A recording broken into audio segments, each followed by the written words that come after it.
네, 안녕하십니까. 반갑습니다. 인터넷 홍수 시대를 넘어 AI 시대에 중국은 역사 왜곡 조작을 위키백과 등 인터넷 사이트 곳곳에 고대 역사 지도를 지들 마음대로 그려놓고 기정사실화 작업을 한 지 벌써 수십 년이 다 되어 갑니다. 99번 거짓말을 하면 100번째는 진실로 들린다는 게벨스의 선동론을 지금 중국은 전 세계를 상대로 수십조 예산을 쏘아부어 온 오프라인 작업을 하고 있습니다. 이번 시간에는 잃어버린 상고사 대차전 고조선의 저자인 신백광 선생이 평생 고대사를 연구한 분입니다. 이 신박사는 사고전서와 무경총료 중심으로 고조선 위치를 분석하고 우리 상고사를 제 위치로 바로 세우는데 평생을 역사 연구에 바친 분입니다. 사고전서는 청나라 건륭 황제 명령으로 1781년에 편찬 및 완성이 된 역사 총서이고 무경총료는 북송시대 왕조에서 펴낸 군사 저작물입니다. 이 신백광 박사에 따르면 삼국유사보다 연대가 앞선 중원의 문헌과 그리고 1500년 전에 세워진 선비족 모용원의 비문 등에서 숨겨진 고조선의 비자료를 찾아내 중국 하북성 진앙도와 요서 조선이 있었다는 사실을 문헌과 금성문으로 증명한 것이 바로 이 책입니다. 또한 이 사고전서에서 찾아낸 고조선 사료들은 중원의 송나라 시대 이전의 것들로서 시기적으로 모두 김부식과 이련의 삼국사기 삼국유사보다 앞서는 자료입니다.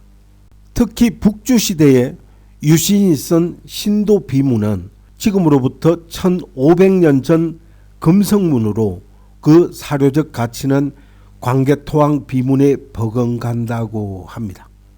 이는 삼국사기나 삼국유사에 포함되지 않은 고조선의 비자료, 즉 4대 식민 역사가들이 결코 밝히기를 꺼린 채 감추어왔던 고조선의 숨은 자료들이 지금 새롭게 밝혀짐으로써 영원히 잃어버린 줄 알았던 우리 위대한 요서 조선의 역사는 그 베일을 벗고 다시 그 정체를 드러내고 있습니다. 무경총료는 지금으로부터 근 1000년 전인 1044년에 편찬되었습니다. 이 책의 편간 연대는 태조 이성계가 조선을 건국한 것보다 무려 348년을 앞섭니다. 따라서 시기적으로 볼 때 여기서 말하는 조선하는 600여 년 전에 압록강 이남에 건국되었던 근대 조선과는 전혀 무관한 것입니다. 또한 여기서 말하는 조선은 고대 고조선을 말하는 것으로 조선화가 압록강 이남 지역의 평양이나 서울 일대가 아닌 북경 부근에 있었다는 것을 입증하는 자료입니다. 또한 고대 조선은 대륙 깊숙이 중원에 자리하고 있었던 사실을 증명한다고 할 것입니다. 그리고 조선화가 북경시 북쪽에 있었다는 기록이 발견이 되었고 이는 여러 자료를 통해서 추적한 결과 그것이 오늘날 북쪽 고북구 서쪽을 흐르는 조화라는 사실도 판명되었습니다. 하여 조화는 아마도 고대 조선의 서쪽 국경선이었을 것이고 즉 연나라와 조선 그리고 한나라와 조선의 삼국의 국경선이었을 것입니다.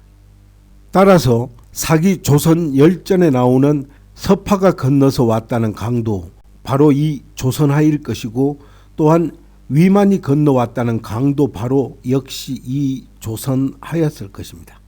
그렇다면 저들이 조선으로 오면서 건너왔다는 폐수는 이병도의 주장처럼 북한에 있는 청천강이 아니라 바로 오늘의 조화일 가능성이 높다고 보는 것입니다.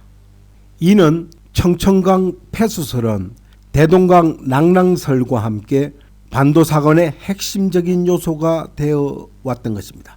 하여 하복성의 조화 즉 조선화가 바로 폐수라는 사실이 밝혀진다면 이어서 고조선의 실체가 드러나게 되는 것입니다. 또한 한서지리지에는 폐수는 다른 이름으로 포구수입니다. 그리고 여기서 말하는 혁수는 폐수의 오기이고 폐수 포구수는 원래는 중원의 강 이름이 아니라 만이지역 즉 북쪽 벤방 강 이름을 한자로 번역을 한 명칭일 것으로 본다는 것입니다. 그렇다면 폐와 포구는 만이의 어떤 발음을 그렇게 번역을 한 것일까요? 포는 현재 중국어로는 빠우로 발음하고 폐는 페이로 발음을 합니다. 그리고 빠우나 페이는 우리말 발음의 댐 발음을 했을 때 나는 음과 유사합니다. 그리고 포구의 구는 터이고 폐수와 포구수는 우리말의 박달강 또는 배달강 즉 조선화의 고대 중국식 번역일 가능성이 높다는 것입니다. 이는 해내경과 대환경은 본래 유실되어 산해경 안에 있지 않고 밖에 있었다는 것입니다. 그리고 나시의 노사주에는 이를 인용하여 통틀어 조선기로 삼았던 것입니다. 그리고 동해 안쪽 북해 모퉁이의 나라가 있으니 그 이름을 조선이라 했습니다. 또한 곽박은 말하기를 조선은 지금의 낙랑군이다라고 하였고 임시는 살피건대 수역 주자록에 말하기를 동쪽에 있어 조일이 선명하기 때문에 조선이라 한다라고 했습니다. 또한 주정국의 대사기에 말하기를 조선은 조일이 선명하다는 의미를 취하는 것이며 또한 고려도 역시 그와 같다라고 했으며 전사에 환도란 것은 이른바 해와 달이 모두 둥글다는 것이라고 말한 것이 바로 그것이라 했습니다. 또한 전부의 조선국지에는 조선이 세 종류가 있는데 하나는 단군조선이고 하나는 기자조선이고 하나는 위만조선이라고 했습니다. 또한 고정에 의하면 기자를 조선에 봉한 후 41대를 전하여 왕준에 이르렀으며 무릇 928년이었는데 위만에게 나라를 잃어버렸다고 했습니다. 또한 위만에게 나라를 빼앗긴 기준은 한나라 땅 금마군으로 들어가서 스스로 나라를 세우고 한왕이라고 칭했던 것입니다. 그리고 또 200년을 전하다가 고구려를 병합하고 신라 백제를 겸하여 소유했다라고 했습니다. 그리고 학회에는 말하기를 조선은 뒤에 바다로 들어간 자들이 성국이 되었다라고 했습니다. 또한 고죽국은 어떤 나라인가 하면 주나라가 은나라를 침략하여 멸망을 시키자 주나라에 굴복하여 신하를 섬기기를 거부하고 수양산에 들어가 고사리를 캐먹으며 굶주린 채 살다가 죽은 것으로 유명한 그 수기 백제 나라입니다. 이 백이 숙제 나라가 송나라 때 평주 노령현에 있었다는 것입니다. 그러므로 거기에 고죽국이 있었던 것입니다. 또한 이 기록에 의하면 우리 한민족의 첫 국가 고조선과 동일한 이름의 조선성이 왜 송나라 하북성 평주 노령 지역의 고죽성과 요서성과 함께 폐성으로 남아 있었던 것일까라는 것입니다. 또한 태평 환우기의 저자는 노령현에 있는 조선성을 소개하면서 조선성은 바로 기자가 봉지를 받은 지역이고 그곳에 폐성이 있다라는 설명을 덧붙이고 있습니다.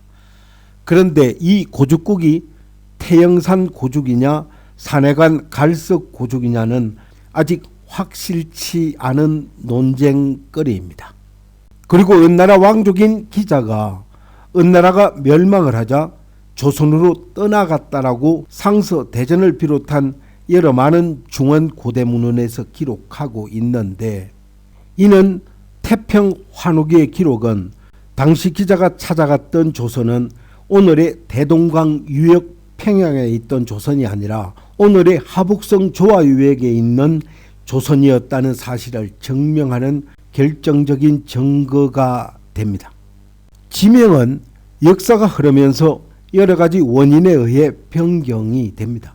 그러나 오랜 역사가 흐르더라도 그 어떤 방식으로든 그 흔적은 남는다는 것이 지명이 지닌 특징입니다.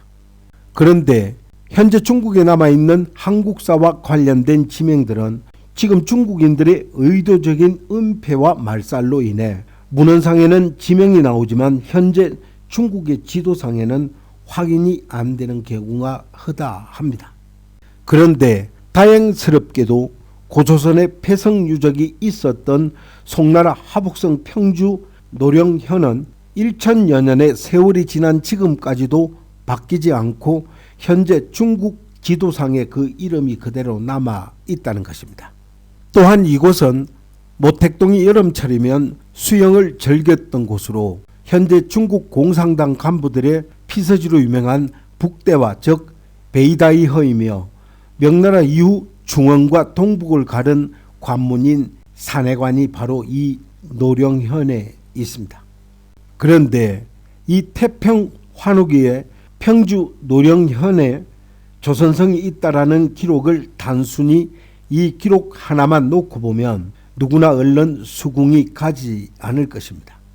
그러나 이를 북해의 모퉁이에 나라가 있는데 그 이름을 조선이라 한다라고 했고 또한 산해경 기록과 송나라에서 북방 요나라 서울 영성으로 갈 때 반드시 하북성 고북국 서쪽에 있는 조선안을 건너갔다라는 이 무경총료와 왕기공 행정록의 기록은 선비족 모용회가 조선에서 터전을 닦고 모용황이 조선공에 봉해졌다라는 두루 공신 비문의 기록과 또한 갈석산 부근에 조선국이 있었다라는 회남자의 기록 등과 대조를 하여 본다면 이 기자의 조선이 대동강 유역 평양이 아니라 하북성 요서 지역에 있었다는 사실이 확신하게 되는 것입니다.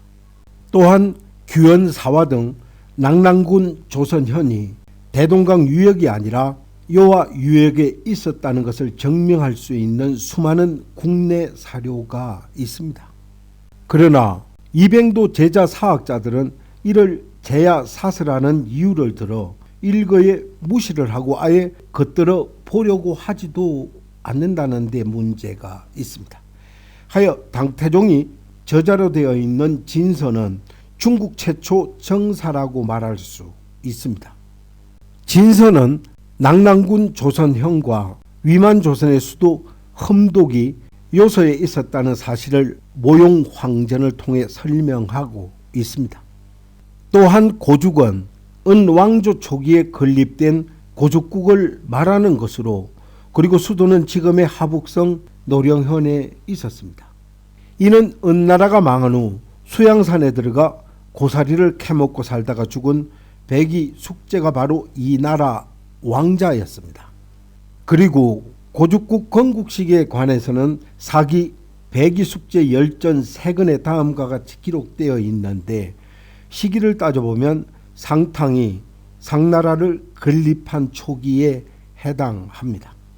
하여 대체적으로 말한다면 고죽국은 은상시대에 흥기를 하고 서주시대에 쇠퇴를 하고 춘추시대에 멸망했다고 할 수 있습니다. 그리고 건국으로부터 멸망에 이르기까지 존재한 기간은 대략 940년으로 본다는 것인데 이를 두 시기로 나누어 볼 수 있습니다. 고죽국은 은왕조와의 관계가 특별히 밀접했는데 그 원인은 다음과 같이 세 가지로 분석해 볼 수 있습니다. 그 첫째는 고죽국의 임금 묵택씨는 은왕과 동성인 자성이었고 같은 동의의 한 갈래였으며 둘째 상호 인척 관계였고 셋째는 변경의 안정을 위해 상호 긴밀한 유대 관계가 서로 필요했던 것입니다. 그리고 고려 태조 왕건은 자신의 호청을 과인이 아닌 짐이라 하였고 왕이 내린 문서를 교서가 아닌 조서라 했으며 또한 천수라는 연호를 사용하고 하늘에는 천재를 지냈습니다. 이것은 우리나라가 고려 때까지 중국의 눈치를 보지 않고 중원의 황제와 대등한 천자 나라로 존재해온 사실을 말해주는 것입니다. 그러나 조선조에 이르러서는 완전히 달라집니다. 이렇게 당당한 천자국이 아니라 제후국으로 객화되어 스스로 명나라를 상국으로 모시면서 유명 조선국 자처를 했던 것입니다. 이는 고조선으로부터 고려에 이르기까지 천자국으로 군림해왔던 과거 역사가 명나라의 속국이나 다름없던 근대 조선 입장에서는 몹시 부담스러웠을 것입니다. 그리하여 이때부터 우리 상고사 역사 자료에 대한 은폐가 시작되었던 것입니다. 하여 조선 왕조에서 이와 같이 우리 상고사 관련 기록들에 대해 개인의 소장을 금하고 모두 국가에서 환수하도록 조치를 하였던 이유는 간단합니다. 이는 명나라 눈치를 보던 유명 조선국 시절에 우리가 대륙의 주인으로서 중원을 지배했던 웅대한 고조선, 고구려 등의 역사를 그대로 드러내는 것은 바로 명나라에 대한 4대의 방해가 된다고 생각을 했던 것입니다. 그래서 자의반 타의반으로 은폐를 시도했던 것입니다. 그리고 김부식은 삼국사기 신라 봉기에서 시조 박헛것의 조항에서 신라 출범에 대해 언급을 하면서 조선 유민들이 모여서 세운 나라라고 분명히 말했던 것입니다. 그렇다면 삼국사기가 비록 고조선 사기는 아니라 하더라도 신라의 뿌리가 되는 고조선의 유민이 그 어떤 사람들이었는지에 대해 설명을 하고 넘어가는 것이 옳았다는 것입니다. 그런데 김부식은 조선 유민이라는 네 글자 이외에는 고조선에 대한 일체 추가 설명을 하지 않았던 것입니다. 오히려 명나라 사람인 오명제가 저술한 조선색이라는 책에는 당군에 대하여 구이지군, 즉 9개 이족들이 모여서 그를 임금으로 삼았다라고 했던 것입니다. 이는 오명제가 말한 구이는 당군 고기에서 당군 조선이 다스렸다고 말한 9개 나라를 지칭한 것입니다. 이런 기록들에 따르면 당군은 결코 신화적 인물이 아니라 황국 당국 시대를 지나 천하를 경영을 한 고조선 왕국의 제왕이었고 당군 조선은 벤방의 소국이 아니라 9개 제후국을 거느린 대제국이었음이 분명한 사실로 드러나는 것입니다. 하여 우리에게 공자가 가서 살고 싶어 했던 군자의 나라 고조선이 없었다면 우리는 중국 한문화 아류에 불과하고 우리에게 발해 모퉁이에 있었던 여화 조선이 없었다면 우리는 그저 한반도에 뿌리를 둔 반도 국가에 불과합니다.